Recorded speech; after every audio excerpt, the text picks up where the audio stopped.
حضور پاک صلی اللہ علیہ وسلم نے ارشاد فرمایا کہ جو گھر میں داخل ہو کے سورۃ الاخلاص پڑھتا ہے، بسم اللہ الرحمن الرحیم، قل هو اللہ احد اللہ الصمد لم یلد ولم یولد ولم یکن له کفوا احد۔ اس سورت کو گھر میں داخل ہو کے پڑھنے والا، اس کو کیا انعام ملتا ہے؟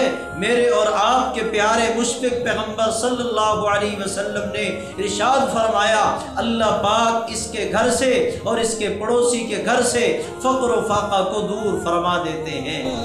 گھر میں داخل ہونے کے حوالے سے یہ بات بھی سن لیں کہ گھر میں داخل ہو کے سب سے پہلے بسم اللہ الرحمن الرحیم پڑھیں اور گھر میں سلام کریں، کوئی نہیں ہے پھر بھی سلام کریں اور حضور پاک صلی اللہ علیہ وسلم کی ذات عالیہ پہ ایک مرتبہ درود پاک پڑھ دیا کریں۔ اس کے بعد سورۃ الاخلاص پڑھیں، انشاءاللہ رزق کے دروازے کھلیں گے۔ عمر عمر عمر عمر عمر عمر